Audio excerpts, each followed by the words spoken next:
आप सबका आपके अपने YouTube चैनल की कथा टीवी पर मैं मीनू शर्मा स्वागत करती हूँ। सभी को मेरा राधे राधे।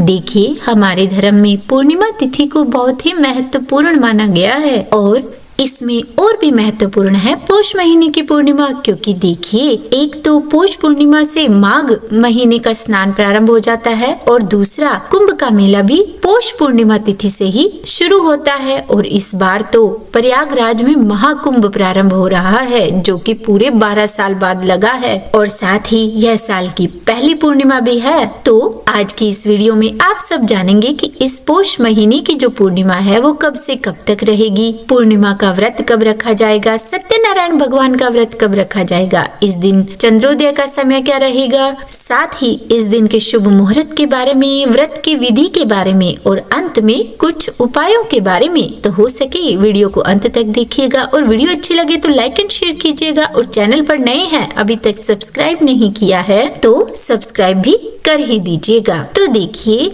हिंदू पंचांग के अनुसार पौष महीने की पूर्णिमा तिथि शुरू होगी 13 जनवरी सोमवार सुबह 5:03 पर और समाप्त होगी 14 जनवरी मंगलवार सुबह 3:26 पर। तो ऐसे में जो पौष महीने की पूर्णिमा का व्रत है वो 13 जनवरी सोमवार को रखा जाएगा और इसी दिन सत्यनारायण भगवान का व्रत भी रखा जाएगा। 13 जनवरी सोमवार को सुबह सूर्योदय का समय रहेगा 7:15 और सूर्यास्त का समय रहेगा शाम 5:45। इस दिन ब्रह्म मुहूर्त होगा सुबह 5:27 से लेकर 6:21 तक और इस दिन अभिजीत मुहूर्त रहेगा दोपहर 12:09 से लेकर 12:51 तक तथा विजय मुहूर्त होगा दोपहर 2:15 से लेकर 2:39 तक। इस दिन गोधूली मुहूर्त शाम 5:42 से लेकर 6:09 तक रहेगा। और अब जान लेते हैं राहु काल के समय के बारे में, जिस समय में कोई भी पूजा, दान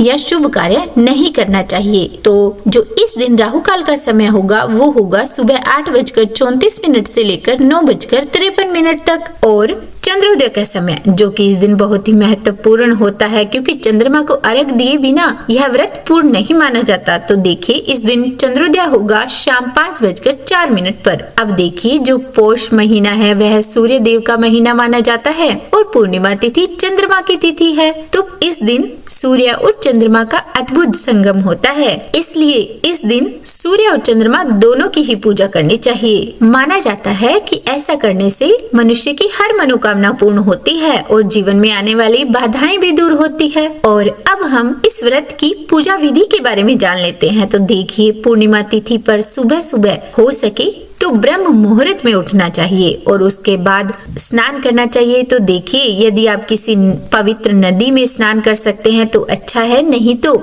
नहाने के जल में थोड़ा सा गंगा जल मिलाकर स्नान कीजिए और उसके बाद सूर्य देव की आराधना करनी चाहिए, उन्हें जल अर्पित करना चाहिए और फिर उसके बाद भगवान विष्णु और माँ लक्ष्मी जी की प्रतिमा को स्थापित कर उन्हें पंचामृत से स्नान कराकर उनके सामने दीप जलाकर उन्हें तिलक लगाएं और फिर पीले फल, फूल, पंचामृत, केले और नैवेद्य अर्पित करें। और फिर यदि आपने पूर्णिमा का व्रत रखा है तो आप पूर्णिमा की कहानी सुनिए और अगर आपने सत्यनारायण भगवान का व्रत रखा है तो आप सत्यनारायण भगवान की कथा को सुनिए। और हाँ, आप दोनों ही कथा सुन सकते हैं। और अब जिन्होंने सत्यनारायण भगवान का व्रत रखा है वो कथा सुनकर आरती करके पूजा पूर्ण करके भोजन कर सकते हैं, लेकिन जिन्होंने पूर्णिमा का व्रत किया है वो शाम तक व्रत रखें, उसके बाद चंद्र देवता को अर्घ देने के बाद ही भोजन करें और अपना व्रत पूर्ण करें। और अब जान लेते हैं हम इस पौष पूर्णिमा पर किए जाने वाले